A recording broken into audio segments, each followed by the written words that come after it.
Bien, bonsoir à tous. Nous allons commencer par procéder à l'appel. Monsieur Xavier Lélé est présent. Madame Marie-Hélène Bernier. Présente. Monsieur Francius Matignon est absent. Madame Marie-Angèle Aubin. Présente. Madame Alexandra Quetel. Présente. Monsieur Maxime Dessouches. Présent. Madame Bettina Cointre. Présente. Madame Pascale Minaro. Présente. Monsieur David Blanchard. Madame Mélissa Leik. Présente. Monsieur Olivier Gréau. Présent. Monsieur Dimitri Lédé est absent et a donné procuration à Monsieur Jonas Brun. Monsieur Jonas Brun, donc. Présent. Monsieur Fabrice Quérard. Présent. Madame Micheline Jacques. Présente. Monsieur Romaric Magras est absent et a donné procuration à Madame Alexandra Quetel. Monsieur Rudy Laplace. Présent. Madame Cécile Tessier. Présente. Et donc Monsieur Silver Gréau. Présent. Bien, le quorum est atteint. Et nous allons donc pouvoir délibérer. Il nous faut désigner un ou une secrétaire de séance. Est-ce que nous avons un ou une volontaire? Fabrice, c'est bon pour tout le monde? Donc Fabrice Quérard, secrétaire de séance. Vous avez dû recevoir les différentes listes habituelles, donc la liste des décisions juridictionnelles, celle des contentieux qui vous ont été envoyées par email et la liste des délibérations du CE prises entre le 28 mai et le 27 août qui vous ont, elles, été envoyées par la CABOX. Le CSCE a été saisi le 4 septembre 2025 sur cette réunion et n'a pas émis d'avis particulier. Donc nous allons commencer par l'approbation des différents PV, parce qu'il y a eu pas mal de réunions ces derniers temps, à commencer par celle du 3 juin. Est-ce qu'il y a des questions ou des commentaires? Alors, je vous propose de passer au vote.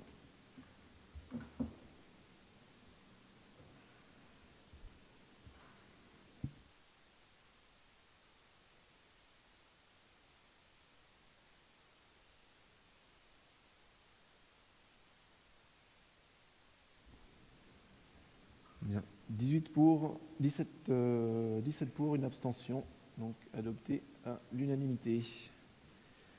Nous passons maintenant au procès verbal du 27 juin 2028. Là aussi, est-ce qu'il y a des questions ou des commentaires? Alors, nous pouvons passer au vote.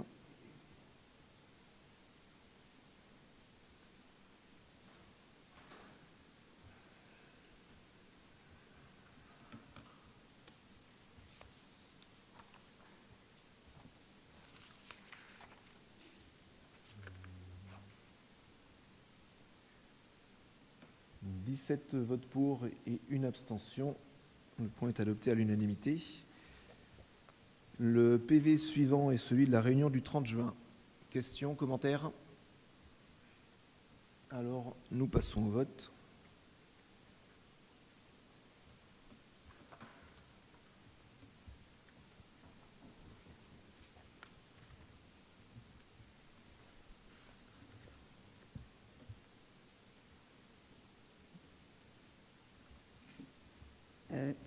Je me suis trompée, j'étais absente, donc j'aurais dû m'abstenir.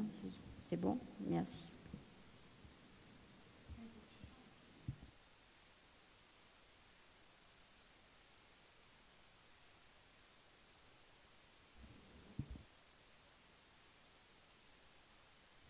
Parfait, donc 16 voix pour et 2 abstentions.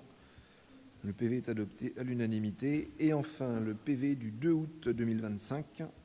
Des questions, commentaires? Alors, nous passons au vote.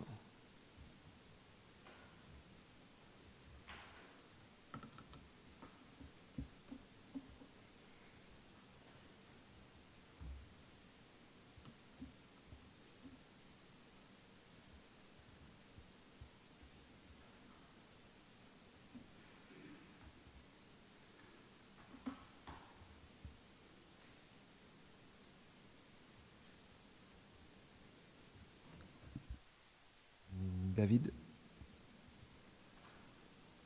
Il y a donc 13 votes pour et 5 abstentions. Donc le PV est lui aussi adopté à l'unanimité. Et donc nous arrivons au premier point de l'ordre du jour qui concerne l'installation d'un nouveau conseil territorial. Donc effectivement, comme Vous le savez, Madame Sandra Baptiste a présenté sa démission du Conseil territorial. C'est donc l'occasion ce soir, évidemment, de la saluer et de la remercier pour son implication pendant le temps qu'elle aura passé au sein de l'Assemblée. Et comme j'ai pu lui dire, évidemment, son apport restera le bienvenu, quelle que soit la forme qu'il prend. Et donc, tout le meilleur à elle dans ses activités à venir. Et donc, départ oblige, il y a un nouvel arrivant. Et donc, ce soir, nous accueillons Silver Gréau qui nous rejoint. Donc, je ne sais pas, Silver, si tu veux dire quelques mots. Je vais prendre la parole juste avant Silver. Déjà, Silver, je voulais te dire quelques mots. Tu sais, la politique, ce n'est pas une carrière, c'est un choix du cœur. C'est décider de donner son énergie, ses idées et son temps à nos habitants, à notre île et à notre avenir. Silver, ton arrivée renforce notre action et je sais que tu partages cette volonté, celle de servir Saint-Barth avec sincérité et détermination. Au nom de notre groupe, je tiens donc à te souhaiter la bienvenue parmi nous. Merci Alexandra. Monsieur le Président, Mesdames et Messieurs les élus, chers auditeurs, aujourd'hui c'est avec honneur que je prends place au sein du Conseil territorial. Je mesure pleinement l'importance de la mission qui m'est confiée, ainsi que de l'ampleur du travail déjà accompli par les élus, et celui qu'il reste encore à réaliser. Depuis plusieurs mois, j'ai eu l'opportunité de collaborer avec Saint-Barth d'abord sur les différents dossiers en cours. Je tiens à vous assurer de ma détermination à m'investir pleinement pour améliorer la vie des habitants de notre île. Merci.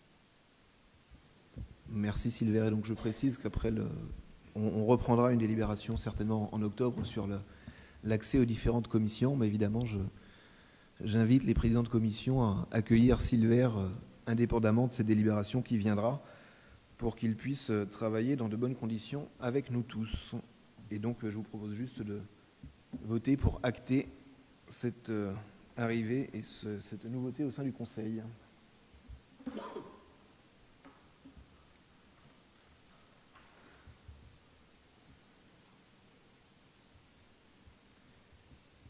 Donc, 18 votes pour, adopté à l'unanimité, donc officiellement bienvenue Silver. Le point suivant concerne la modification du Code de l'accès au travail des étrangers de Saint-Barthélemy. Donc, comme vous le savez, c'est sur ce code que la collectivité s'appuie, et le Conseil exécutif notamment, pour traiter les différents dossiers de main-d'œuvre étrangère qui arrivent au service, afin de pouvoir donner accès aux personnes étrangères qui souhaitent travailler sur Saint-Barthélemy. C'est un sujet qui n'est pas toujours simple, compte tenu de la configuration de l'île et des équilibres économiques, on va dire, que nous avons sur le territoire.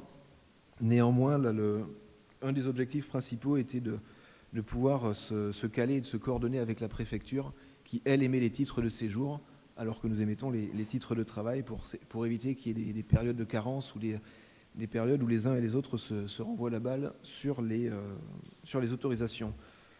Donc il y a une série d'amendements qui ont été proposés sur ce point. Micheline, je vois que tu lèves la main, donc je te passe la parole. Merci, Monsieur le Président, chers collègues. Bienvenue à Silver parmi nous, et aussi merci à Sandra pour tout ce qu'elle a donné ces derniers temps au sein de l'équipe Saint-Barth d'abord. Alors oui, je voulais intervenir sur ce point parce que j'ai pas mal travaillé depuis 2 ou 3 jours sur ce code d'accès au travail des étrangers qui prévoit que le CE reste une liste des métiers en tension. Pour autant, on n'a pas la définition d'un métier en tension. Sur quelle base peut-on créer la liste de ces métiers en tension? Quelle est aussi la finalité du code? Cette liste devrait s'appuyer sur des outils de mesure qui n'ont très certainement pas été mis en place. Et si je considère que le marché de recrutement, c'est un marché local et le marché européen, certaines compétences ne peuvent être recouvrées dans l'île ou même en Europe. Parfois aussi, vous avez des entreprises qui ont des besoins de recruter des métiers qui nécessitent une grande technicité. J'en ai beaucoup parlé ces derniers temps. Si on considère que le marché du BTP n'est pas un marché, un secteur en tension, mais un métier spécifique auquel la collectivité fait souvent appel, qui est le métier de tailleur de pierre, on peut bien considérer que c'est un métier en tension, mais jusqu'à combien de tailleurs de pierre? Il y a aussi des étrangers qui sont installés dans l'île, qui ont parfois des liens familiaux, qui sont logés, puisque le logement, c'est aussi la pierre angulaire de l'attention sur le marché du travail. Donc, il n'y a pas de principe pour l'instant, il n'y a pas de principe arrêté. Et je pense que le code devrait être vraiment réécrit en ce sens. Je suis allée rechercher le code de la Polynésie et en comparant les deux codes, effectivement, il y a des lacunes, il y a des points qui ont été récupérés dans le code de la Polynésie, mais il manque un certain nombre d'articulations. Donc, c'est la raison pour laquelle je propose au président et à l'ensemble de l'Assemblée de reporter ce point au prochain Conseil territorial, parce que sinon, enfin moi personnellement, je ne pourrais pas voter ce document tel qu'il est écrit et même amendé. J'ai vu les différents amendements déposés par Maxime, mais on est en train de poser de la rustine sur quelque chose qui, à mon sens, n'est pas tout à fait solide. Voilà, c'est ce que j'avais à dire ce soir. Maxime.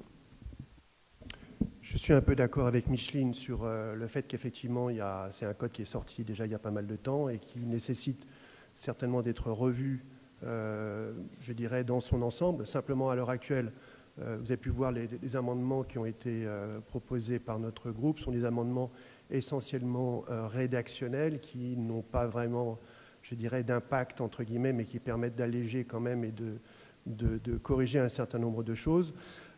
Et des incohérences, y compris d'ailleurs dans la proposition qui est faite aujourd'hui. Effectivement, après, on peut, je dirais, réfléchir à voir qu'est-ce qu'on veut changer, parce que le code doit pouvoir traduire une volonté politique aussi dans un processus aujourd'hui d'intégration des étrangers. À quel niveau, comment? On a à la fois je dirais, la compétence qui nous est donnée de par la loi organique, nous avons la possibilité de mettre en place des règles.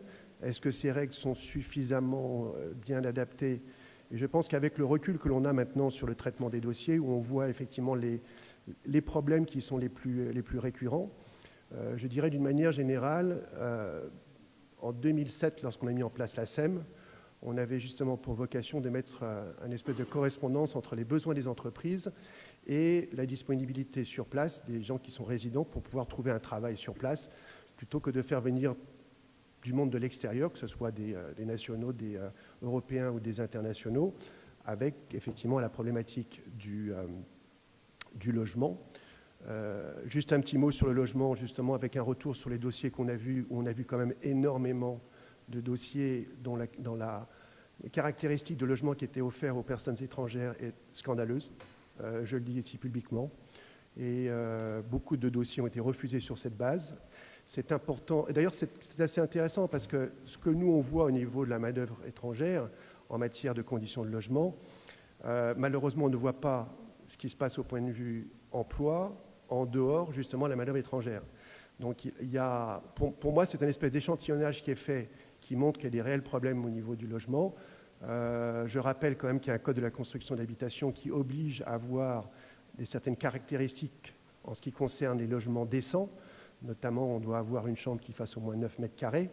Et je pense que là aussi, pour ceux qui nous écoutent, de vérifier effectivement que vos conditions de logement correspondent à ce que dit la loi et que si vous avez des questions, je vous engage à vous rapprocher de la collectivité pour rappeler quelles sont aujourd'hui les règles applicables en matière de logement sur l'île.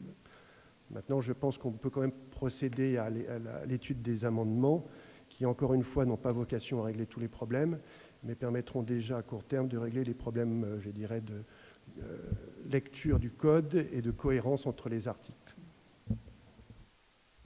Moi, personnellement, je n'ai pas de sujet à ce qu'on puisse le reporter s'il y a un besoin, même s'il y a quand même pas mal de concertation sur ce texte avec notamment la SEM, notamment France Travail et là, la commission et les services qui ont travaillé dessus. Bon, là, en l'occurrence, nous avons un conseil qui devrait se tenir le 23 octobre. Je n'ai pas de souci à ce qu'on reporte de quelques semaines. Par contre, voilà, s'il y a des modifications, des propositions à faire, il faudra les faire plutôt rapidement parce que la date limite pour poser un texte pour ce conseil de tête doit être vers le 10 octobre. Donc voilà, ça vous laisse 15 jours, 3 semaines. Il n'y a pas de souci, il n'y aura pas forcément beaucoup de dossiers MOE de toute façon qui devront être traités d'ici là. Donc moi, ça me va qu'on reporte, mais voilà. Regardez ça assez rapidement et Je laisse voir Marie-Angèle. Je voulais juste rajouter qu'effectivement, le code existe depuis 2019. Il a été modifié en 2022, puis en 2023. Et aujourd'hui, on découvre que ce code n'a plus de fonction, en fait. Déjà, si les élus qui sont dans cette commission venaient pour travailler, peut-être qu'on pourrait avancer plus rapidement sur ce code. Souvent, on se retrouve à 2 personnes sur 6. Donc, il y a un moment, bougez-vous et venez travailler sur ce code. Voilà. Et en ce qui concerne les modifications qui ont été apportées, on a travaillé en concertation avec la SEM, avec France Travail, avec les agents, avec le cabinet du président. Je veux dire quand même, il y a eu du travail derrière. Maintenant, voilà. Maintenant, il y a des amendements qui sont proposés. À vous de voir si vous voulez les voter ou pas. Dire qu'il n'y a pas de tension sur le marché du travail aujourd'hui, c'est totalement faux. Et je peux vous dire que si des entreprises nous sont à l'écoute, il y a des tensions sur le marché du travail. Je n'ai jamais dit qu'il n'y avait pas de tension. J'ai dit quelle était la définition de métier en tension. Deuxièmement, en 2023, nous nous sommes abstenus, enfin en ce qui me concernait le groupe Saint-Marc, d'abord c'était abstenu sur le vote parce qu'on considérait déjà qu'il y avait des difficultés. Certes, c'est vrai, peut-être qu'il aurait fallu travailler un peu plus, mais là, je suis déjà, enfin pas dans l'obligation, j'ai décidé de retirer un de mes amendements parce que je n'ai pas pu le travailler avec Sia qui est en vacances. Je ne lui reproche pas, hein, elle a le droit de prendre ses vacances, mais c'est vrai qu'on travaille un petit peu à tâtons et finalement, je me suis dit que ça ne vaut pas le coup de travailler de cette manière et je suis tout à fait partante et je comprends qu'il faut travailler, mais après de dire que les élus ne travaillent pas, ça je laisse à chacun le soin de le prendre comme il l'entend. Messieurs, dames, juste à main levée, qui est favorable à reporter le point. Donc à la majorité, on reporte le point au mois prochain. Et donc, comme je l'ai dit, par contre, il ne reste pas beaucoup de temps pour travailler et faire les propositions, sachant qu'encore une fois, ça ne sera pas non plus des modifications qui vont tout repenser ce texte, parce que toutes les consultations, et forcément en 15 jours ou 3 semaines, on n'aura pas le temps d'aller reconsulter et la SEM et France Travail, etc. Donc c'est quand même un texte qui a été discuté. Donc OK pour le retravailler à la marge et pour éviter d'avoir trop d'amendements posés. Mais donc il faudra que ce travail soit rapide et efficace. Donc pour Silver, ça peut être une première mission. Comme je vois que Marie-Angèle est en recherche de monde pour travailler le sujet. On te sollicitera.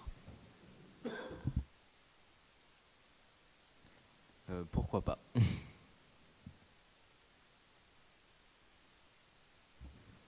Le point suivant, du coup, concerne la modification du règlement de service de l'assainissement collectif et notamment la majoration de la redevance pour non-conformité du branchement. Donc, comme vous le savez, hein, sur Gustavia, les constructions doivent se raccorder et se brancher au système d'assainissement collectif. Et donc, forcément, quand on ne se raccorde pas, il y a des amendes. Et c'est notamment une des choses qui est proposée aujourd'hui, c'est de revoir ces majorations pour être un petit peu plus sévère, parce que certains continuent de traîner un peu la patte. Mais je te propose, Rudy, d'en dire plus. Merci, Monsieur le Président. Bonsoir à tous. Oui, donc l'objectif, c'est d'encourager un peu plus fortement ces personnes, ces professionnels à respecter la réglementation et à faire les travaux nécessaires pour éviter les problématiques suivantes. Parce que pour expliquer un peu le contexte, la SOR en charge d'exploitation du réseau d'assainissement collectif à Gustavia rencontre pas mal de difficultés liées à des branchements non conformes et à des rejets interdits dans le réseau. Ces problèmes perturbent le fonctionnement de la station d'épuration qui est déjà en contrainte, notamment lors de fortes pluies en raison de l'arrivée d'eau claire parasite. En effet, des installations comme des gouttières, trop plein de citernes ou piscines sont parfois raccordées au réseau, alors que celui-ci est strictement séparatif et destiné uniquement aux eaux usées domestiques. Par ailleurs, certaines activités professionnelles, restaurants, blanchisseries, rejettent des eaux usées non domestiques sans autorisation ni équipement de pré-traitement, ce qui nuit aussi au bon fonctionnement du réseau et de la station. Afin d'encourager la mise en conformité des branchements, il est proposé d'instaurer une majoration progressive de la redevance d'assainissement collectif pouvant aller jusqu'à 400% selon le délai de régularisation. Donc le principe, c'est 100% après le délai réglementaire initial, puis 200% après 12 mois supplémentaires, 300% après 24 mois et 400% après 36 mois. Le principe, c'est que cette majoration, la majoration ne sera pas impliquée si les travaux de mise en conformité sont réalisés dans les délais, bien sûr. Est-ce que vous avez des questions sur le sujet? Peut-être juste en précision aussi, il est prévu que le délégataire, donc qui aujourd'hui la SOR, et qui a la charge d'assainissement collectif, puisse recouvrer ces majorations. Oui, ça c'est ce qui fait que le principe est assez simple. Et donc, ce recouvrement devrait se faire sans trop de problèmes et on pourra tout de suite attaquer le portefeuille de ceux qui ne font pas le nécessaire, ce qui va les encourager peut-être à accélérer la démarche. Est-ce que les choses sont claires pour tout le monde? Est-ce qu'il y avait des questions ou des commentaires? Donc, je vous propose de passer au vote. Le vote est ouvert. Oui, juste pour préciser, vous avez reçu un email, mais sur ces délibérations, il faut une majorité absolue, donc de 10 votes, pour que ce soit adopté. Il y en a plusieurs comme ça dans la soirée.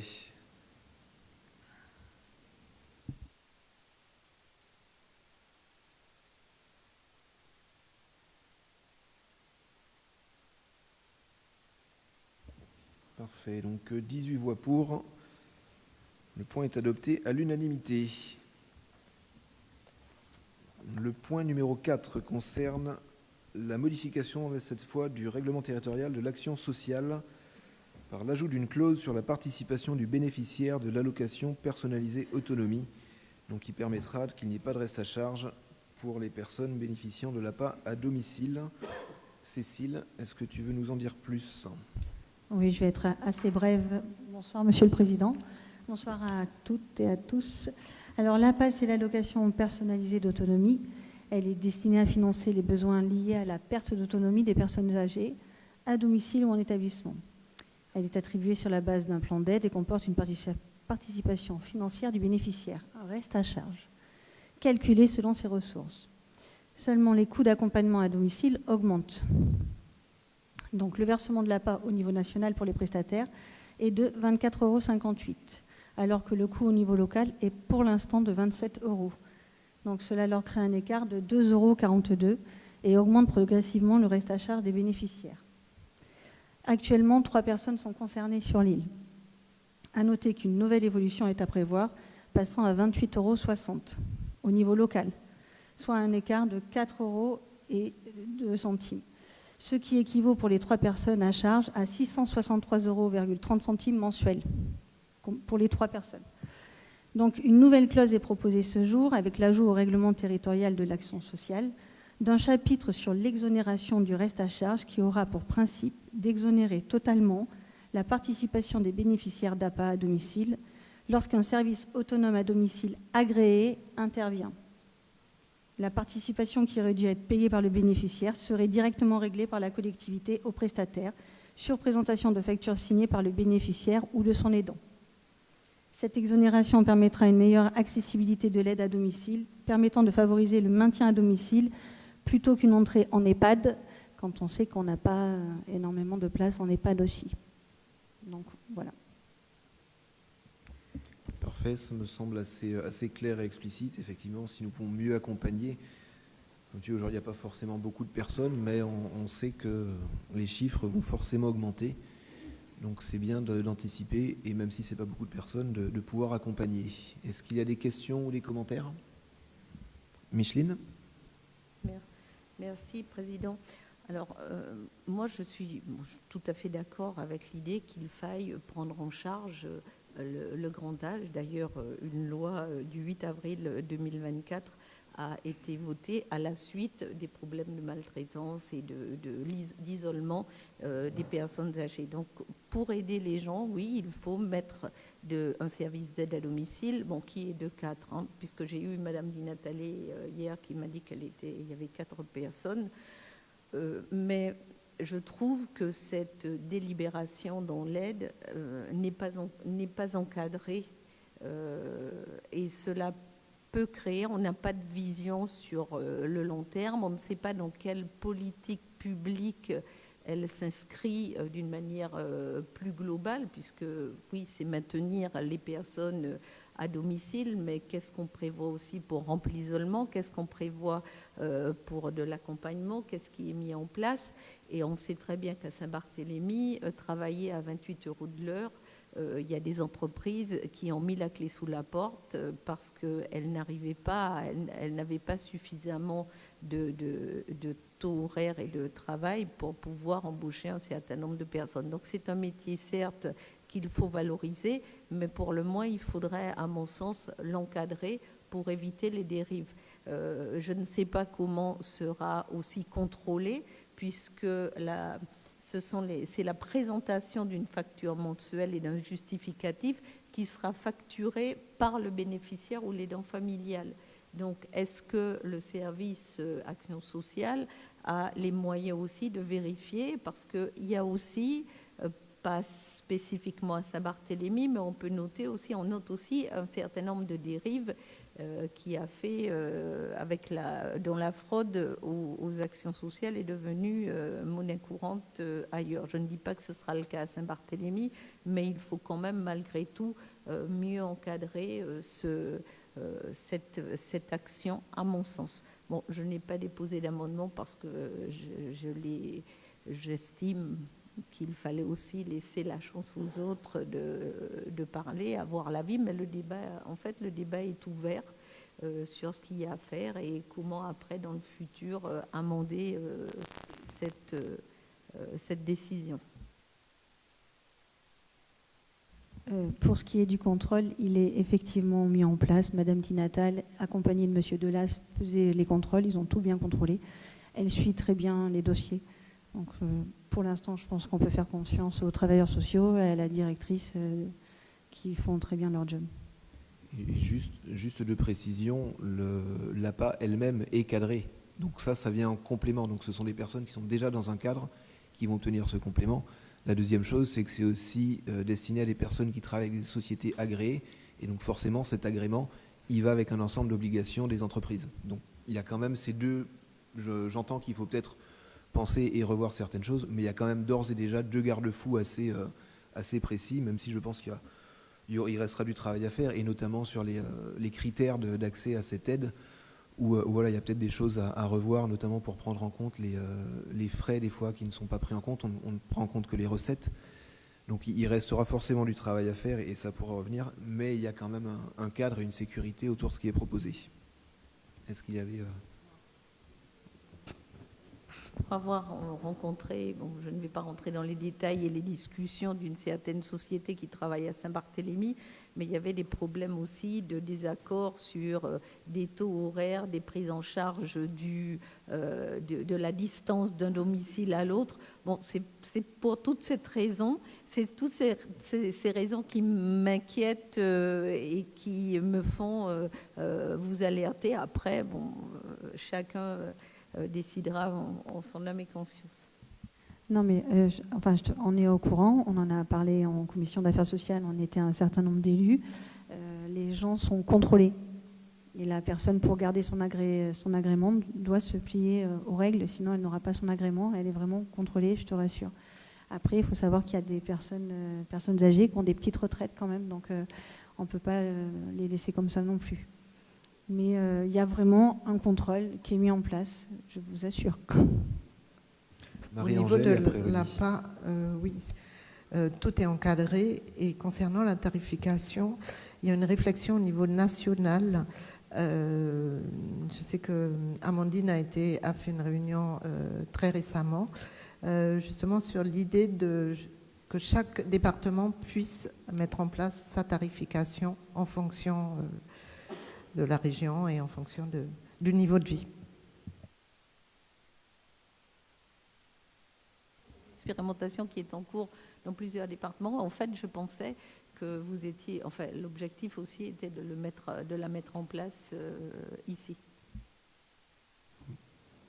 pour l'instant, on n'en a pas parlé, mais pourquoi pas, enfin, on est ouvert à tout, mais on n'en a pas parlé, en tout cas en commission. Mais on sera vigilant, t'inquiète. Rudy, tu voulais intervenir? Oui, mais je pense que Marie-Angèle a apporté les clarifications. Enfin, moi, c'était pas bien clair le cadrage. En fait, ce que je comprends bien, c'est l'APA qui cadre les choses, parce que mon inquiétude, c'était qu'on n'ait pas un prestataire qui monte son taux horaire, par exemple, à 50 €, voilà, il faut voir qu'il y a un cadrage, et qu'il n'y ait pas de dérive aussi que des personnes prennent ces aides et qu'elles fassent d'autres choses, hein, les courses, d'autres travaux pour la maison, garder les enfants, et aussi définir l'accès, en fait, c'est-à-dire que si quelqu'un a suffisamment de revenus, il n'a pas forcément besoin de cette aide. Donc, ce n'est pas bien clair pour moi, ce cadrage-là. J'avais l'impression que c'était pour tout le monde, là. Et je comprends que les personnes qui sont dans le besoin, c'est bien de pouvoir les aider parce que c'est compliqué pour elles, et c'est mieux qu'elles puissent rester chez elles. Mais effectivement, je n'avais pas bien compris le cadrage, en fait, c'était pas bien clair pour moi. L'aide de base est déjà elle-même soumise à des conditions, et en particulier des critères de ressources et de revenus.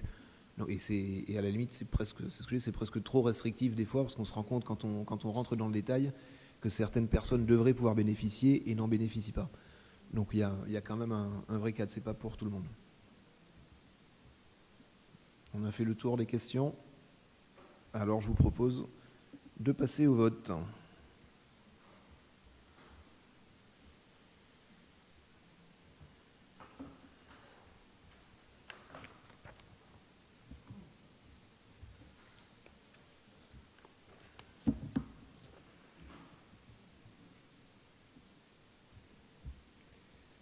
Adopté à l'unanimité avec 18 voix pour. Le 5e point à l'ordre du jour concerne la modification de la réglementation relative à la procédure de classement et du renouvellement de classement des hôtels.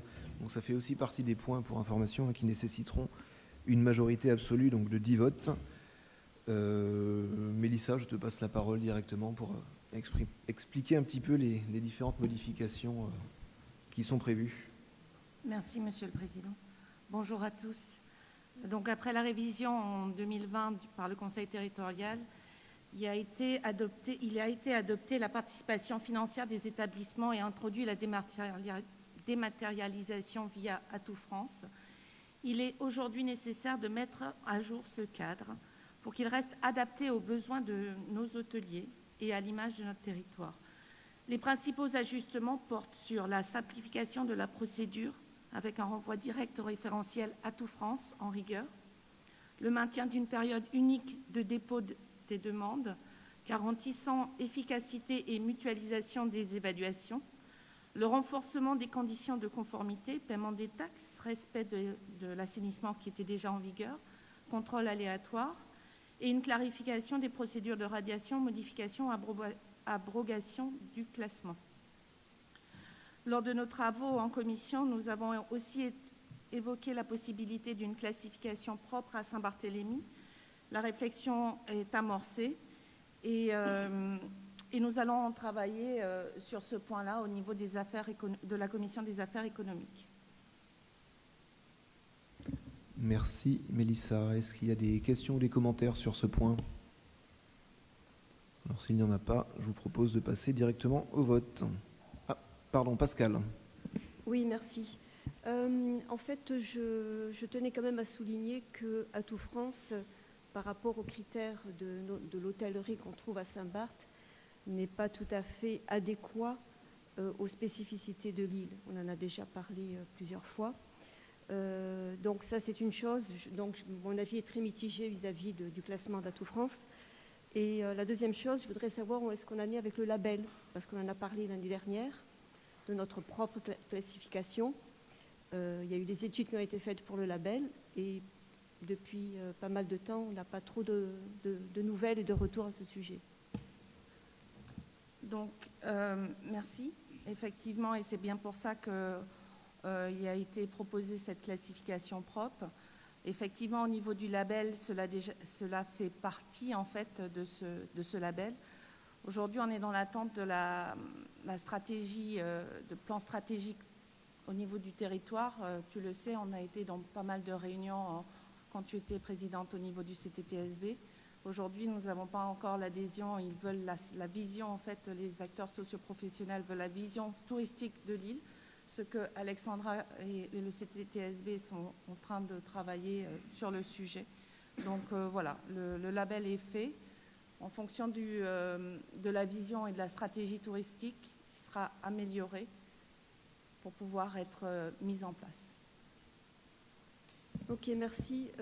Justement, concernant la vision, j'ai fait un email à tous les élus, la vision touristique de notre île. Ça serait peut-être intéressant que tous les élus participent à ce genre de travail, et pas simplement les élus du CTTSB. C'est une orientation politique, une stratégie politique en termes de tourisme, et je pense qu'un travail peut être fait en profondeur si on arrive à se mettre tous d'accord sur nos orientations politiques en termes de tourisme. Merci Pascal, c'est justement le but de la réunion qu'on a eue la semaine dernière. Donc la première phase, c'était déjà de présenter le fait qu'il fallait un plan stratégique pour le territoire. Et comme j'ai pu vous le dire lors de la réunion, ça va nécessiter que les élus, tous autour de cette table, se mettent d'accord sur une stratégie commune. Je suis certaine que nous voulons tous aller dans la même direction. Maintenant, c'est comment y arriver. Et ça passera à travers cette stratégie. Donc tous les élus seront conviés à toutes les discussions, comme je l'ai évoqué. Donc il n'y a pas juste un travail au sein du CTTSB. Maintenant, il faut bien amorcer les choses. Donc ça a débuté par le CTTSB. On s'est dit à la dernière réunion qu'on se reverrait au mois de novembre pour entamer les travaux sur le plan stratégique. De toute façon, pour qu'une vision puisse naître, il faut une adhésion politique. C'est la base. Donc ça passera par ça, je te rassure. Alors je suis entièrement d'accord et j'invite tous les élus à participer à ce genre de réunion. Parce que si on arrive au CT avec des propositions et qu'en fait elles soient complètement refusées parce qu'on ne s'est pas mis d'accord sur notre stratégie, on n'avancera pas. Donc à un moment, il faut que tout le monde s'assoie autour d'une table, la fameuse table, et qu'on puisse dire ce qu'on veut exactement. Du coup, je vais me permettre de reprendre les points que j'avais... Enfin, ce n'était pas le sujet d'aujourd'hui, mais je pense qu'il y a des incompréhensions, donc je vais reprendre les points. La première phase consiste à un diagnostic, à des discussions et une phase d'écoute avec tous les élus de tous les groupes, et des élus en particulier aussi à des rendez-vous en 1 à 1. Ensuite, il y a une deuxième phase, après le diagnostic, d'avoir un comparatif, c'est-à-dire en termes de destination, comment Saint-Barth se positionne aussi par rapport aux autres destinations dans le monde. Et la deuxième phase, ce n'est pas qu'une phase politique, il y a aussi une phase de concertation auprès de la population et des professionnels du tourisme, parce qu'il faut avoir une volonté politique, mais derrière, il faut aussi avoir la capacité de réaliser ces objectifs. Et ça, il n'y a que les personnes qui sont sur le terrain, dans leur métier, qui peuvent nous le dire. Et c'est la deuxième phase qui consiste aux assises du tourisme. Donc là, c'est une phase qui est ouverte aussi à la population, parce qu'aujourd'hui, le tourisme, c'est le moteur de l'île, mais on a aussi besoin d'une adhésion de la population. Et après, une fois qu'on a fait des tables rondes, qu'on s'est mis d'accord sur des objectifs qu'on aura actés tous ensemble en concertation, on aura une liste de recommandations, de fiches d'action pour pouvoir développer et aller dans cette direction pour cette vision qu'on a pour la destination. Donc, à aucun moment, Pascal, il n'y aura une décision prise sans que tu puisses être informé en amont. Je ne parle pas de moi personnellement, je parle de tous les élus, on est d'accord. Tous les élus, comme la réunion de la semaine dernière, tous les élus étaient conviés. Juste, ils n'étaient pas nombreux. Oui, après, c'est une volonté. On était combien la semaine dernière, du coup? Je crois qu'il a manqué 4 élus. Il y avait 3 élus qui ont été excusés et sinon, il y en a 2 qui, malheureusement, n'étaient pas là. Il y avait quand même une belle majorité à la dernière réunion. Parfait, merci pour toutes ces précisions. Maxime. Oui, je pense que le classement peut être intéressant, mais il faut quand même remettre le classement dans son contexte temporel. C'est le classement des hôteliers comme existait déjà avant, depuis 1986. Il a été modifié donc en 2009 avec la loi Novelli, justement, qui a créé Atout France et ainsi de suite. Je pense qu'aujourd'hui, clairement, c'est un peu dépassé, puisqu'aujourd'hui, la plupart du temps, les classements des hôtels sont faits sur les réseaux sociaux, sur des appréciations, sur des Instagram. Et aujourd'hui, c'est ce que recherche le client, c'est effectivement de s'assurer que là où il va en avoir pour son argent. Donc, ce n'est pas quelque chose aujourd'hui qui est super important à mon avis. Nous, on ne va pas voter contre parce que c'est déjà là. Mais clairement, pour nous, c'est quelque chose qui ne présente pas le même intérêt que l'immédiateté que demande aujourd'hui la clientèle et sur laquelle on a besoin de s'adapter. C'est clairement aussi plus une volonté des hôtels aujourd'hui, c'est de pouvoir répondre à cette demande parce que c'est un label Atout France et un classement qui a un aspect international, donc c'est juste ça, mais effectivement, il y a bien d'autres points et bien d'autres éléments localement à gérer, même si les choses ont quand même été améliorées par le passé, hein, parce qu'au début du classement hôtelier, on a quand même dû intervenir à l'époque avec la commission de l'action touristique, je crois de mémoire qu'il s'appelait, parce qu'on avait rencontré des dysfonctionnements et il y avait des hôtels qui s'apprêtaient à être classés avec des qualités qui ne correspondaient pas du tout. Ces choses ont quand même été revues avec aujourd'hui une vraie anonymisation des démarches et des contrôles qui sont faits, avec des apports qui ont aussi été faits par la collectivité, notamment sur le contrôle de l'assainissement, et ce qui est efficace, parce que ça nous a permis de travailler avec un établissement quand on avait un problème d'assainissement. Et donc c'est aussi un poids aujourd'hui pour la collectivité sur certaines démarches. Et c'est en ce sens que le classement Atout France garde un intérêt, même si on est bien d'accord qu'en tant que client, ce n'est pas une vérité absolue. Est-ce qu'il y a des questions ou commentaires? Alors, je vous propose de passer au vote.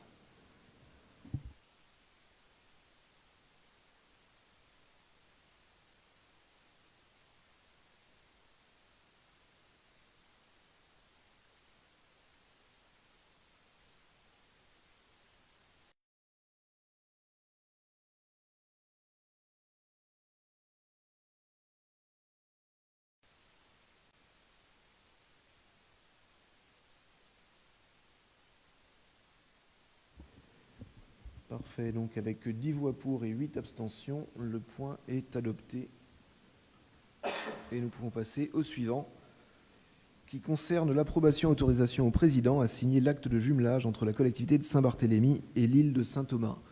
Donc pour ceux qui ont participé ou écouté le discours du 24 août, hein, comme je l'ai annoncé, ça fait un temps certain que nous discutons de l'opportunité d'officialiser ce lien historique que nous avons avec l'île de Saint-Thomas. Et donc ces derniers temps, les contacts ont pu être pris, notamment grâce à l'aide de Madame Deliraud, consul honoraire des îles Vierges, avec le gouverneur de Saint-Thomas, et qui a évidemment répondu très favorablement à cette proposition. Et donc le texte permettra ce soir que les deux territoires puissent signer cet acte de jumelage, avec l'intention évidemment de faire vivre notre histoire commune et de rapprocher aussi nos écoles, de rapprocher nos associations et de pouvoir partager. Donc voilà un petit peu les différents éléments de ce projet qui avait été annoncé il y a quelques semaines. Je ne sais pas s'il y en a qui ont des commentaires ou des questions à apporter sur le sujet. Micheline? Je trouve que c'est une excellente idée, d'une part de par ce côté historique, mais aussi dans le cadre de la coopération régionale. Nous habitons dans un bassin multiculturel et multilinguistique, et souvent, d'où les projets de bilinguisme à l'école, et comme je l'avais dit aussi le 24 août, c'est peut-être une formidable opportunité de travailler sur des projets de coopération et d'échange pédagogique avec des enseignants de Saint-Thomas et inversement. Ce matin, dans le cadre des travaux de la délégation sur la coopération régionale, ce point a été évoqué avec l'ambassadeur de France de la zone Caraïbe qui est basée à Castries, et il se réjouissait de voir que déjà 3 pays de la Caraïbe, pays indépendants, souhaitaient intégrer et développer la francophonie. Donc ce serait vrai, c'est une formidable, pour nous, c'est une formidable opportunité qui s'offre à nous. Donc je suis bien évidemment extrêmement favorable. Merci pour ces éléments, Micheline. Bettina? Bonsoir. Donc, comme vous l'avez dit, Monsieur le Président, c'est vrai que c'est un projet qui avait été évoqué déjà depuis un an avec Madame Odile Deliraud. Comme tout le monde le sait, Saint-Barth et Saint-Thomas sont liés historiquement. On a de nombreuses familles de l'île qui ont vu soit leur père, leur frère partir travailler à Saint-Thomas. Certaines familles sont restées, se sont implantées là-bas, et il y a une vraie communauté qui s'est construite. Et donc les échanges se sont poursuivis entre nos deux îles. Et donc cette mise en place de ce jumelage va permettre d'officialiser ce lien et de le faire vivre de manière encore plus forte. Lors du 24 août, j'ai pu échanger avec le représentant du gouverneur, donc, qui était très enthousiaste que ce jumelage puisse se mettre en place. Et nous avons échangé évoquer les domaines d'échange comme l'éducation, la culture, l'environnement, l'économie et le sport.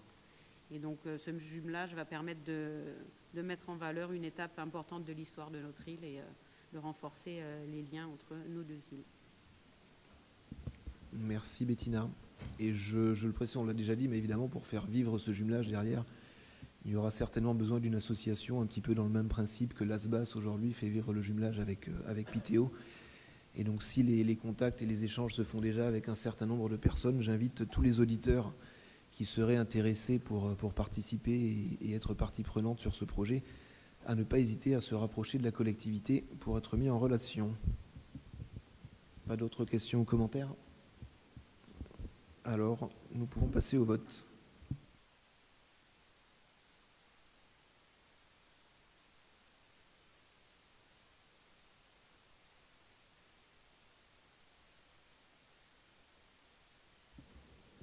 Adopté à l'unanimité avec 18 voix pour.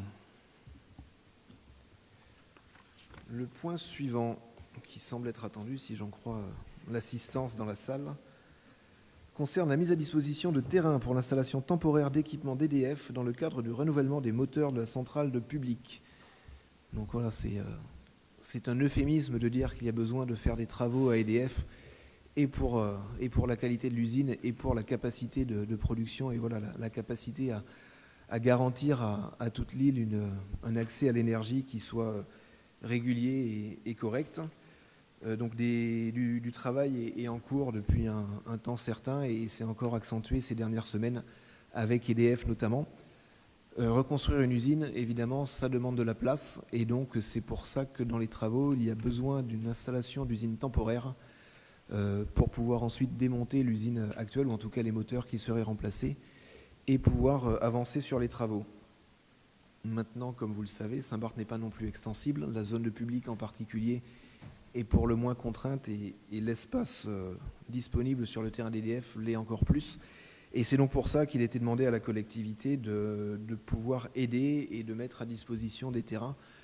Un terrain pour pouvoir mettre cette fameuse usine temporaire et un terrain pour délocaliser les parties administratives, on va dire, et d'accueil du bâtiment et de ce qui se fait chez EDF aujourd'hui. Donc c'est le sens de la délibération qui vous est proposée aujourd'hui, qui proposerait d'une part de mettre les parties administratives sur le terrain d'Anse-des-Cailles de manière temporaire, là où nous avons un projet aujourd'hui qui avance de construction, et donc un espace serait réservé sur ce terrain. Et d'autre part, de manière temporaire, de pouvoir libérer la partie particulière de l'usine Paprec, qui aujourd'hui reçoit les déchets ménagers, pour y installer cette usine temporaire et délocaliser l'usine des particules de Paprec sur Saint-Jean le temps des travaux. Voilà en gros l'organisation qui est prévue. Donc je sais qu'il y a des amendements qui ont été déposés. Je ne sais pas si vous voulez les présenter tout de suite ou si vous voulez, il y en a d'autres qui veulent échanger. La parole est à vous. Bettina. Oui, bonsoir. Donc l'amendement qui est proposé ce soir consiste à ne pas abroger l'article 1, de ne pas abroger la délibération du Conseil territorial du 8 mars 2023. Donc l'idée n'est pas de relancer la discussion ou le débat sur l'emplacement de l'hôpital, mais juste de ne pas fermer cette porte et de laisser cette possibilité en n'abrogeant pas cette délibération, et donc de compléter l'article 2 de la délibération du 6 mars 2023 en rajoutant, pendant la durée du chantier nécessaire au changement des moteurs de production électrique de Public, une partie de la déchetterie ouverte au public pourra être installée sur la surface nécessaire au bon fonctionnement du service. Donc voilà, donc ça permet juste d'aller dans le même sens que ce qui est proposé sans pour autant abroger la délibération. Peut-être juste, Micheline, autant faire les deux amendements en même temps, comme ils sont sur la même thématique. Exactement, c'est ce que j'allais vous proposer. Alors, je suis un peu dans le même sens que Bettina, mais j'ai déposé deux amendements distincts. Le premier qui concerne supprimer l'article 1, donc qui permet à la délibération de ne pas être abrogée pour deux raisons. La première, et principalement, c'est que transférer les terrains de Saint-Jean ne sont pas considérés dans une zone industrielle, mais dans une zone commerciale. Or, dès lors que vous transformez, bien évidemment, ce sont des déchets, mais qui sont transformés pour produire de l'énergie d'une part ou pour être reconditionnés, cela vient à dire que c'est une chaîne industrielle qui se crée. Et je propose un deuxième amendement qui concerne l'article 2. Et cet article 2 précise que le Conseil territorial met à la disposition du délégataire du service public, c'est-à-dire la société Paprec, un terrain dans la zone industrielle de public qui permet le transfert de la déchetterie particulier qui est actuellement implantée sur la parcelle AK 154 dans un autre lieu. Pour l'instant, nous avons des discussions qui sont en cours et on ne se ferme pas de porte inutilement. Voilà, c'est le sens des deux délibérations. Donc je proposerai, si Bettina est d'accord, de retirer son amendement au profit de mes deux amendements.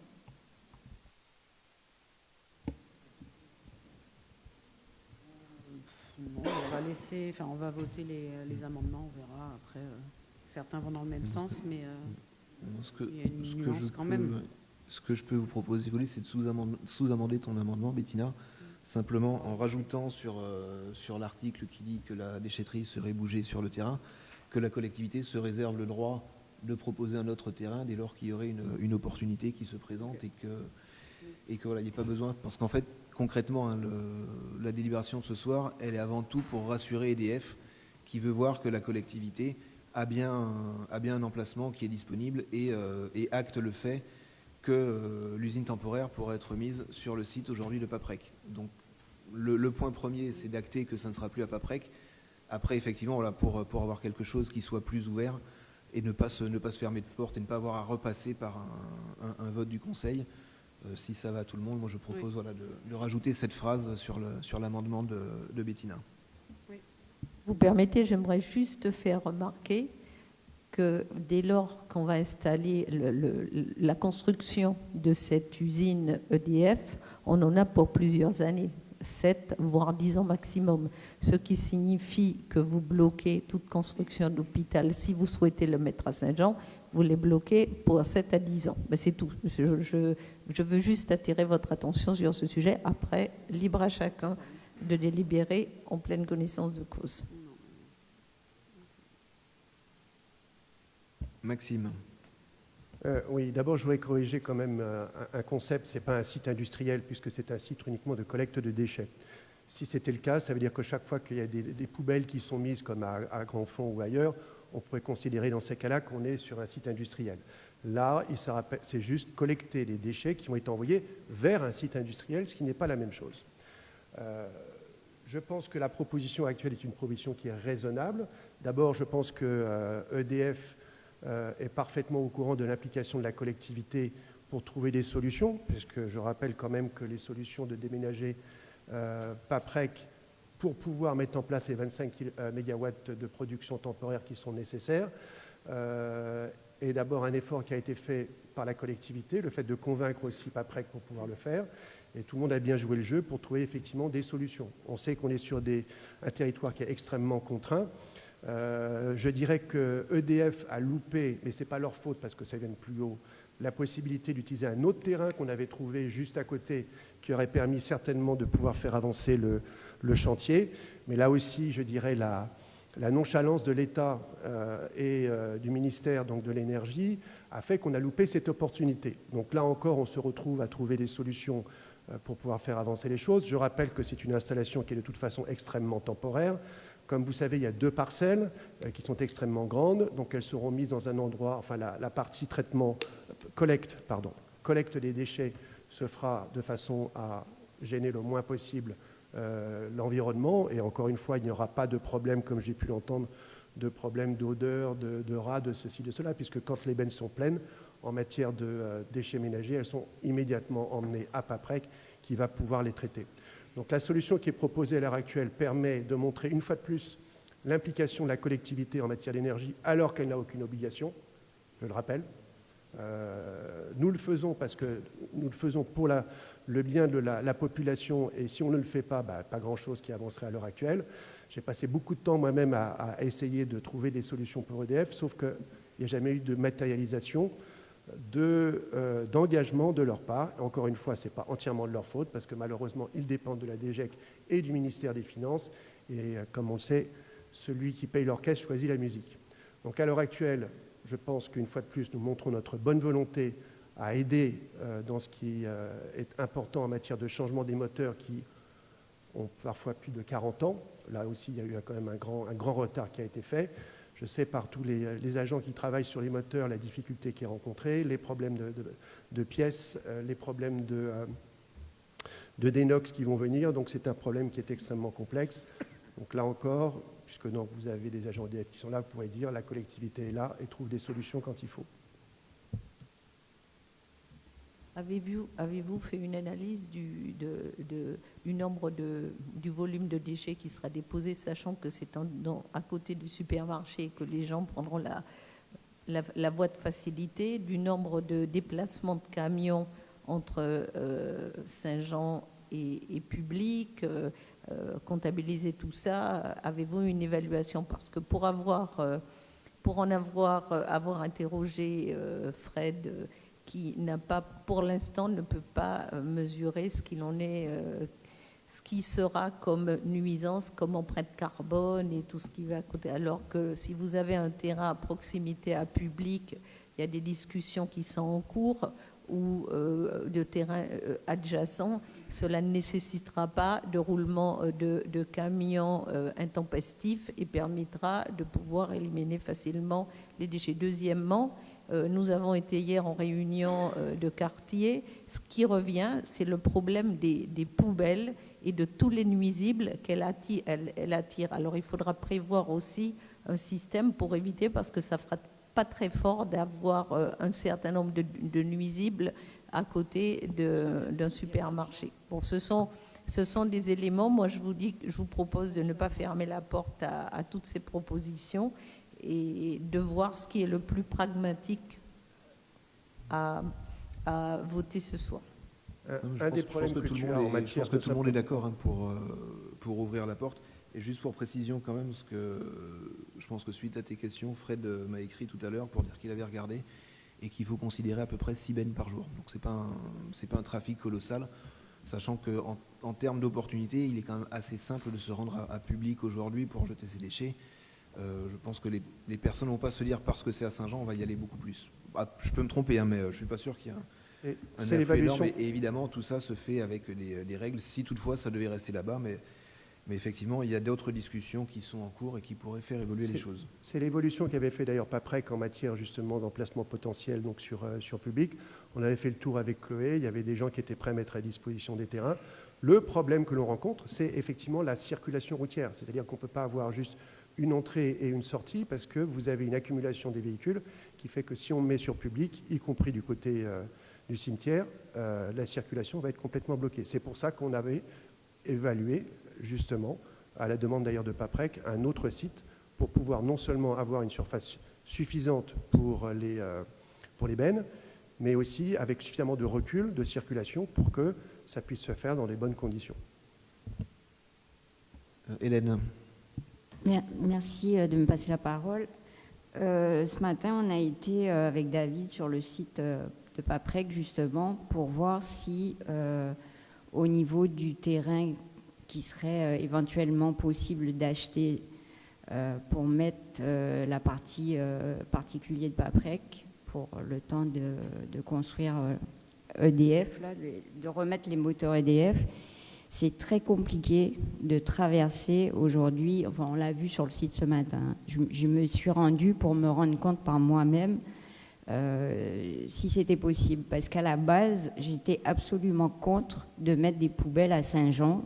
On vit sur une île touristique, on arrive en avion et la première chose qu'on voit, c'est des poubelles. En discutant avec les uns et les autres, et notamment aussi les propriétaires des commerces autour, oui, je suis d'accord avec toi, Micheline, c'est pas très glamour de mettre des poubelles à proximité de magasins d'alimentation. Et je ne suis pas très favorable à ça. En revanche, j'ai discuté aussi avec Chloé aujourd'hui des services techniques. Il y a 2 parcelles à Saint-Jean, il y a la 558 et il y a la 669. La 669, elle peut être utilisée, puisqu'elle est constructible, pour mettre temporairement ce point de collecte. Ça ne sera pas donc, moi, ce que j'aimerais vraiment qu'il se passe, si on vote ce soir le fait de mettre temporairement les particuliers, les déchets des particuliers en tant que point de collecte là-bas, c'est de le mettre le plus loin possible des commerces, déjà d'une part, que Paprec nous garantisse que l'environnement, qui est des dératisations réguliers, ils nous l'ont garanti déjà pour le public. Ils nous ont, effectivement, le site est très propre, ce qu'on a vu ce matin. Oui, il y a 6 bennes par jour, ce qui correspond à environ, quand même, je le précise, à 120 passages de personnes sur site par jour. L'entrée de ce nouveau site, s'il était à Saint-Jean, se ferait par l'ancien U et pas par le U d'aujourd'hui. Ça, on l'a vu, c'est apparemment dans les projets qui seraient en cours au service technique. Donc, si ce soir je voterai pour, à condition que tout ce que je viens d'énumérer soit garanti par Paprec. Je ne sais pas sous quelles conditions Xavier peut le faire garantir par Paprec, mais voilà. Après, au-delà des garanties, ils ont juste des obligations. Hein. C'est un délégataire de la collectivité, de même qu'ils ont l'obligation de tenir leur site propre et géré sur public. Quel que soit le terrain, ils auront la même obligation pour tenir tout ça propre. Il n'y a pas de souci là-dessus. David.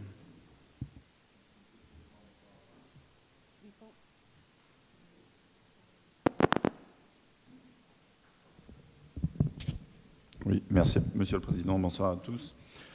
Tout à l'heure, nous avons parlé donc de métiers sous tension. Et c'est vrai, je pense que maintenant vous êtes tous au courant, EDF, on peut parler de situation en tension, donc pour toute l'île. C'est vrai qu'on cherche des solutions. Vous avez tous reçu une invitation pour demain, où EDF sera présent, va présenter un petit peu le projet. Donc tous les élus auront leur réponse. Maintenant, c'est vrai que ce soir, on doit voter on doit voter par rapport à cette délibération qui est importante aux yeux d'EDF. Et quand j'entends parler des 2 amendements, en fait, moi, ça m'intéresse vraiment parce que, tout simplement, on pourra proposer aussi, en attendant, à EDF 2 solutions. Donc c'est important, puisque quand ils vont venir nous présenter cet renouvellement des moteurs, qui est très très important pour l'île, je le rappelle. Il faut qu'on puisse enclencher la première avec le projet EDF. Et pour enclencher la première avec le projet EDF, nous avons ces 2 solutions avec ces amendements. Donc moi je trouve intéressant d'avoir les 2 amendements, donc de Bettina et de Micheline, si c'est possible bien sûr. Je précise, c'est pour ça que je proposais, alors en fait c'est pas un sous-amendement qu'il faudrait poser, mais un amendement en séance, mais de modifier également l'article 2 pour que tout puisse être compilé ensemble.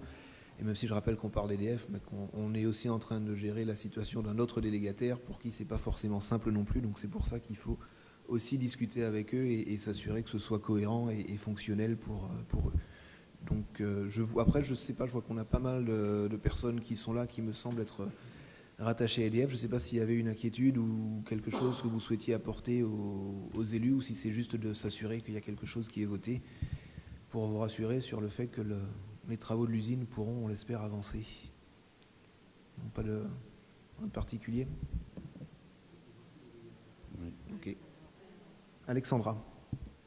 Merci, Monsieur le Président. Alors, j'entends tout à fait l'urgence sur l'énergie et le fait de devoir renouveler les moteurs. Je pense que personne aujourd'hui autour de cette table n'aimerait avoir à expliquer qu'on a des coupures, qu'on n'est plus capable de servir ni nos maisons, ni nos entreprises, ni les hôtels ou les villas ou quiconque sur le territoire. Maintenant, moi, j'ai quand même une inquiétude. On a des solutions sur public. On a des solutions, on le sait depuis 2022. Ce que je regrette, c'est qu'on a pris du retard sur acter des possibles solutions sur public et qu'aujourd'hui, on se retrouve à devoir pour moi, sacrifier un de nos derniers terrains les plus stratégiques en termes d'aménagement du territoire, en termes de représentation. C'est quand même un terrain, quand on arrive à l'aéroport, c'est le premier qu'on voit. On se rend bien compte aujourd'hui des difficultés qu'on a avec les sargasses qui sont stockées à Saint-Jean, dont on n'arrive pas à se débarrasser. C'est pour ça que l'amendement de Micheline, pour moi, me semble plus cohérent. C'est-à-dire qu'on a, je ne vais pas mentionner les pourquoi du comment de l'option que Micheline propose aujourd'hui, je sais que vous le savez tous. Donc, pourquoi ne pas garder la zone industrielle comme elle l'est aujourd'hui sur public? Pourquoi aller sacrifier l'aménagement de notre territoire? Parce qu'on ne sait pas combien de temps ça va durer. Depuis, si je ne me trompe pas, depuis 2013, on est en négociation avec EDF pour justement acter ce changement de moteur. Donc aujourd'hui, on va mettre en place une zone, on peut l'appeler comme on veut, de dépôt de déchets qui n'est pas industriel, qui n'est pas ci, qui n'est pas ça. Mais en réalité, on va mettre en place une zone où il va y avoir des déchets qui vont être entreposés à cet endroit-là pour on ne sait combien de temps. Sur un de nos terrains les plus stratégiques, les terrains où on arrive directement sur Saint-Jean à l'aéroport, c'est là où on voit directement les ordures. Donc on peut l'habiller comme on veut, ça reste le fait qu'on est en train d'étendre une zone aujourd'hui qui n'a pas vocation à être ce type de zone. Alors qu'on sait qu'on a des possibilités et qu'aujourd'hui, ce que je déplore, c'est qu'il faut juste les lancer. Et je pense que si on s'assoit bien autour de cette table, on peut acter ces possibilités sur public. Et même si c'est difficile, même si j'entends qu'il peut y avoir des difficultés d'accès, je pense qu'il y a des solutions et qu'il faut plutôt garder la zone concentrée sur public plutôt que d'aller s'étendre sur Saint-Jean. Juste pour précision, à date, on n'a pas de solution. On pourra peut-être avoir des solutions dans le futur, mais aujourd'hui, on n'a pas, la collectivité n'est pas propriétaire de quoi que ce soit. Elle n'est pas propriétaire, mais il y a des négociations qui sont en cours et il suffit maintenant de l'acter. Donc à date, nous n'avons pas de solution. Non, mais depuis 2022, on avait les mêmes propositions sur la table. Est-ce qu'on peut être clair avec tout le monde sur ces propositions Non, non, pas publiquement. Non. Bon. Mais on pourra en discuter s'il y en a qui ne sont pas informés. Normalement, tous les trois groupes ont été informés parce que Micheline a pris le soin et d'ailleurs elle a fait un travail énorme sur cette partie avec EDF et les négociations qu'elle a commencées depuis un moment à travers des réunions avec les trois groupes aux côtés de David et de Fabrice. Donc les trois groupes sont au courant du sujet que je suis en train de mentionner. Je ne parle pas pour moi, je parle pour la population. Oui, mais malheureusement non. Tant qu'il n'y a pas d'acquisition ou d'offre sur la table, on ne peut pas en discuter. Je pense même qu'on en a déjà beaucoup dit sur une négociation. J'aurais aimé juste que tu reprennes, Président, ce que tu souhaites inscrire, modifier dans ton... Je laisse juste la parole à Marie-Angèle qui va intervenir et on voit ça après. Outre les problèmes d'accès dont parlait Hélène, je pense qu'il y aura aussi des nuisances sonores pour les habitants qui sont juste à côté. Donc il faut aussi faire attention à cela. Donc l'idée, alors il faut juste que je reprenne le texte exact de la délibération. Tac, il est ici. Donc ça serait de laisser l'amendement de Bettina et en fait de ne pas sous-amender, mais de prendre l'article 2, donc de le laisser en l'état et simplement de rajouter à la fin ou tout autre terrain qui serait disponible dans le parc foncier de la collectivité pour ces délocalisations. Non, c'est sur la délibération. En fait, l'amendement de Bettina intervient sur l'article 1. Non. Article 1, non, Micheline. L'amendement de Bettina est sur l'article 1. Donc la modification que je dois apporter, elle est sur l'article 2. Donc ça sera un amendement déposé en séance et donc qui garderait le texte qui est écrit sur la délibération et simplement qui le préciserait en rajoutant à la fin ou tout autre terrain appartenant à la collectivité qui serait disponible pour recevoir cette décharge, cette déchetterie. Dans ce cas-là, autant laisser juste ou tout autre terrain. Et non, parce que justement, le problème, c'est qu'EDF a besoin de visibilité et de s'assurer qu'il y a à minima quelque chose. Alors, dans libre à nous de le changer. Sur un terrain public. Oui, mais on n'a pas de terrain. Quel terrain public on peut leur mettre dans la délibération? Aucun. Mais justement, aujourd'hui, on ne met pas de parcelle. Sauf que c'est ce que je te dis. EDF aujourd'hui a besoin qu'on flèche quelque part pour avancer. Oui, mais là, on est en train de flécher ce qu'on met à disposition sur cette délibération. C'est pas à EDF, c'est à Paprec.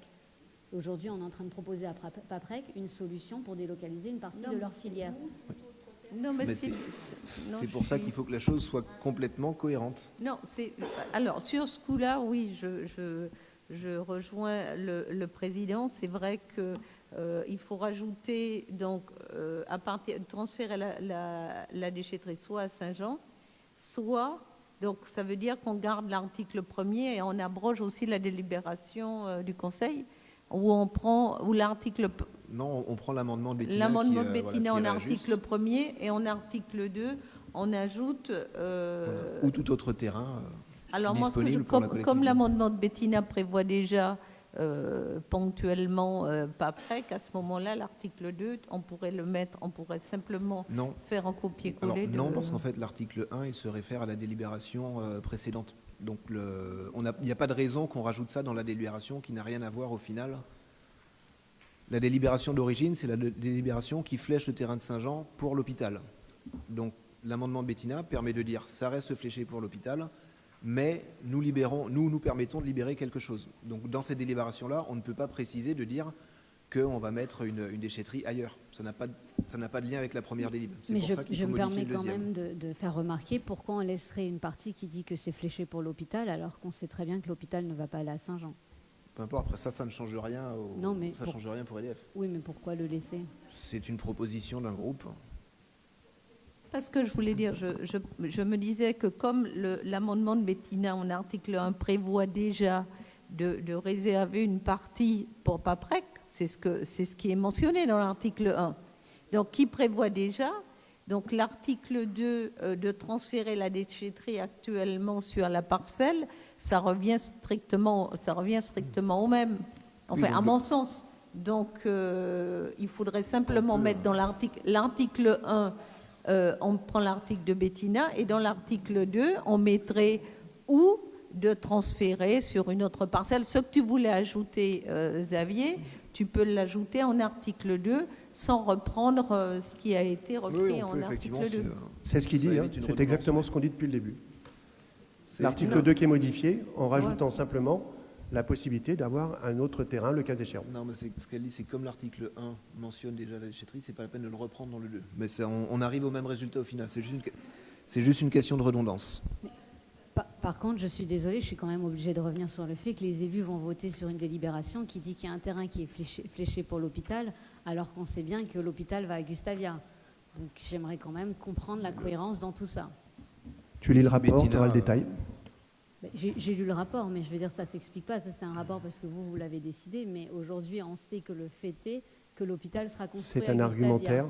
C'est aujourd'hui ce qui permet de garder toutes les possibilités ouvertes. Donc, c'est-à-dire que les élus qui vont voter cette délibération vont dire on est d'accord avec possiblement l'installation de l'hôpital à Saint-Jean. Ce n'est pas encore décidé. Possibilité. Pourquoi compliquer les choses alors que ça peut être très simple? Les choses ne sont pas compliquées, vous faites de la forme. Vous compliquez trop les choses là. Vous êtes en train de faire de la forme parce que vous ne voulez pas admettre que l'hôpital sera à Gustavia. Il ne me semble pas qu'on ait voté en CT l'emplacement de l'hôpital pour l'instant. Donc c'est bien ça, j'en reviens. Mais l'hôpital a déjà son emplacement. Ce n'est pas le sujet. C'est pas le juste sujet garder du jour. les possibilités. C'est pas le sujet du jour. Aujourd'hui, de toute manière, il n'y a pas de projet qui soit fléché ou que ce soit à Saint-Jean, donc il n'y a pas d'urgence à lever cette délibération. Et après, voilà, ça rassure certains élus, c'est très bien comme ça, on verra en temps et en heure. Est-ce qu'il y a d'autres questions? Donc, du coup, on commence par voter l'amendement de Bettina. Le vote est ouvert.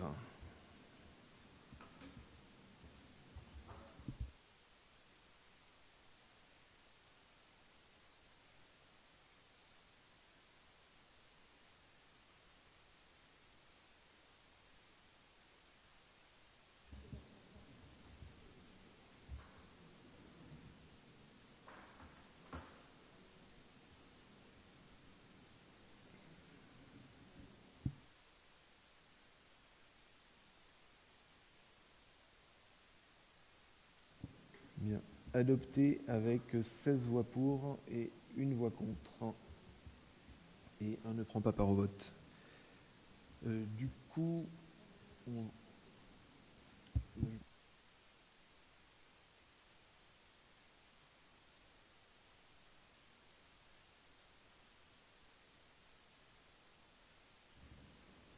je vous propose de voter l'amendement en séance du coup pour que les choses soient claires avant de retirer éventuellement l'amendement de Micheline.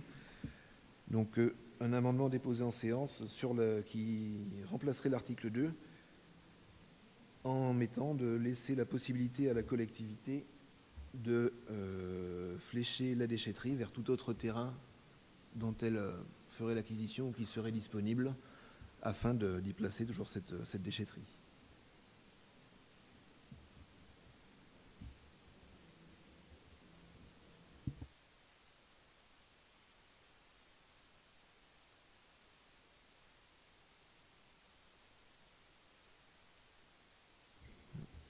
Donc, sur cet amendement, ceux qui sont... Enfin, vous pouvez voter.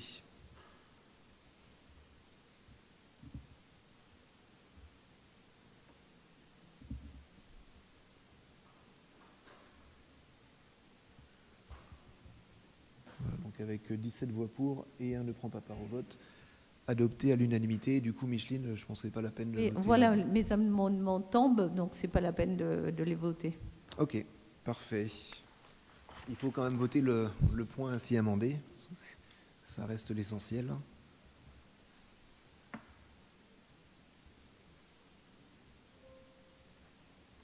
Le vote est ouvert.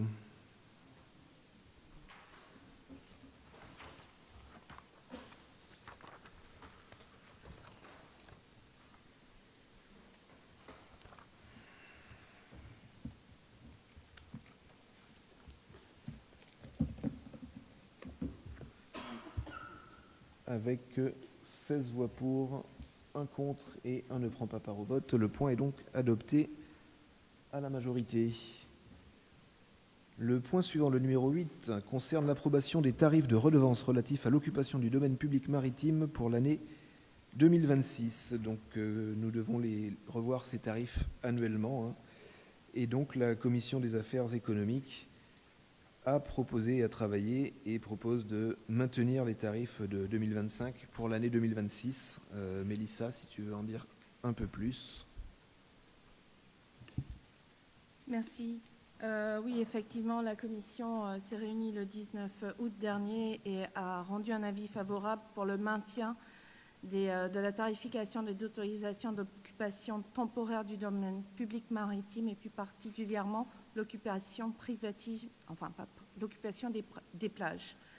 Donc voilà, en fait, en complément de cette validation, il est prévu de rappeler aux bénéficiaires leurs obligations réglementaires. Les courriers ont été envoyés le 9 septembre dernier, d'assurer des contrôles adaptés pour veiller au respect des règles et de mettre en place un groupe de travail afin de poursuivre la réflexion sur l'application, si nécessaire, et l'évolution de la réglementation.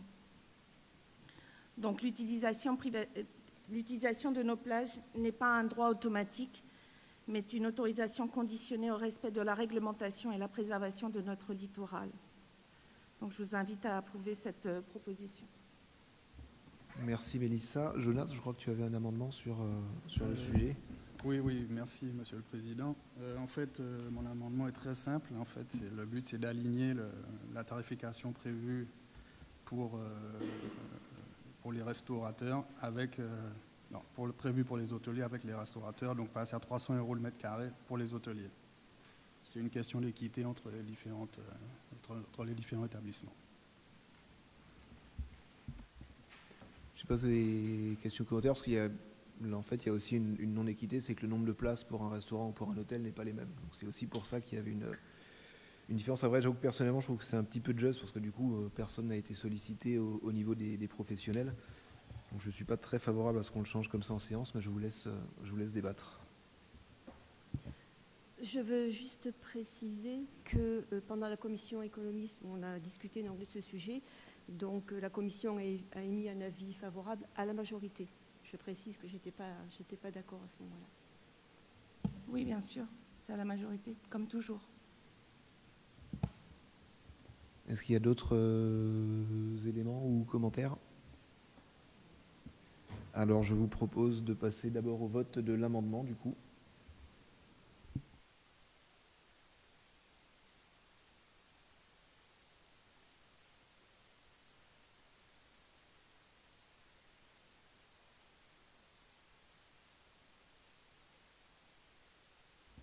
L'amendement est rejeté, 8 pour, 10 contre. et donc de passer au vote du texte et de la délibération dans sa globalité.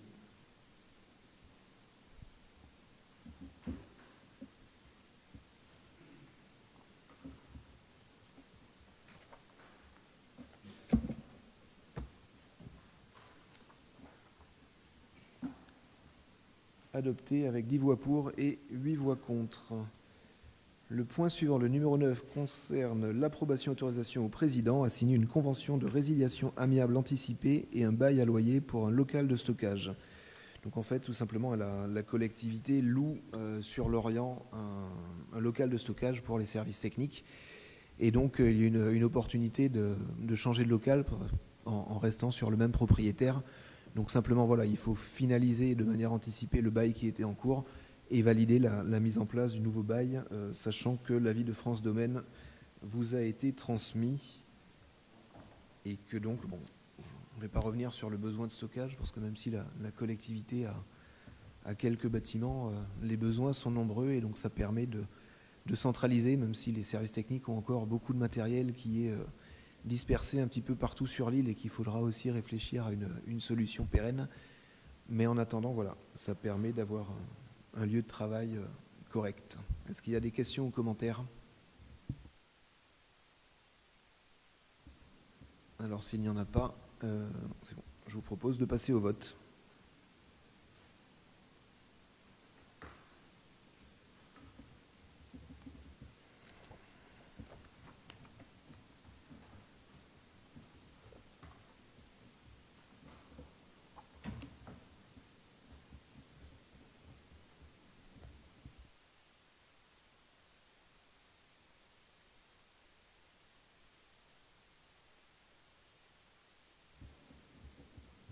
Le point est adopté à l'unanimité. Et donc, le dernier point à l'ordre du jour concerne l'approbation et l'autorisation au président à signer un avenant à la convention de gestion et de mise à disposition de logements au profit du centre hospitalier Irénée de Bruine.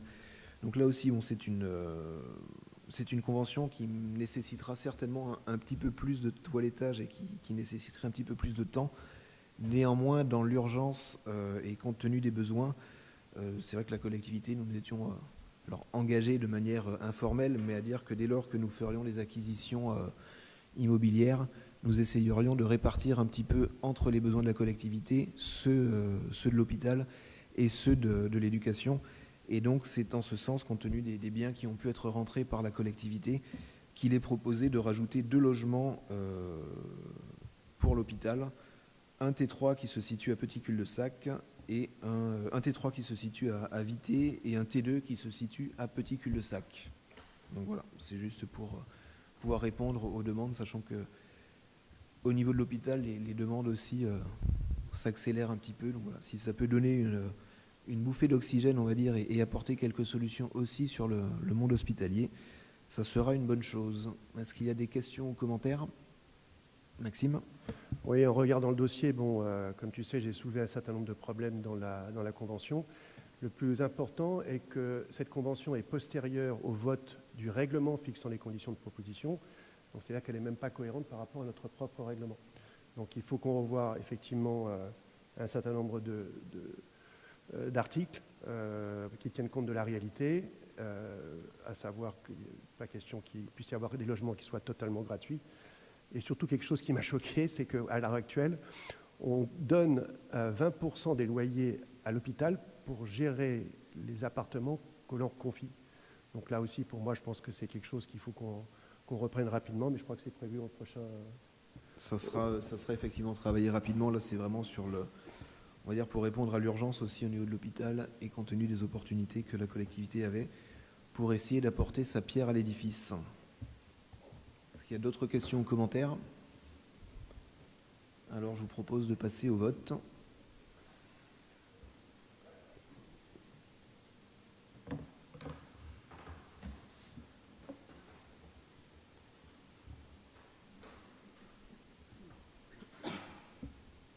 Avec 18 voix pour, le point est adopté à l'unanimité. C'était donc le dernier point pour ce soir. Bettina? Oui, merci de me donner la parole. Je profite pour indiquer à la population que ce week-end se tiendront les Journées européennes du patrimoine. que vous êtes tous et toutes invités à venir célébrer le patrimoine de Saint-Barth samedi après-midi devant le Wall House, où se dérouleront des concours de galettes et de tresses, un défilé en tenue traditionnelle, le tout accompagné par une animation musicale traditionnelle. Le vernissage de l'exposition dédiée au patrimoine bâti de Saint-Barth aura lieu à 18h et la soirée se poursuivra en musique avec 2 groupes locaux. Et enfin, le dimanche matin, une visite guidée de Gustavia sera proposée à partir de 8h30. Donc vous pouvez toujours vous inscrire au concours de galettes et de tresses, donc ne soyez pas timides. Et nous vous attendons nombreux pour célébrer notre patrimoine. Merci et bonne soirée. Je vous confirme que j'ai vu les trophées qui sont prévus, qui sont très jolis, donc n'hésitez pas à vous inscrire. Et dès demain, d'ailleurs, je crois que la collectivité est encore un petit peu plus ouverte que d'habitude pour ces visites, donc vous êtes les bienvenus. Merci et bonne soirée à tous.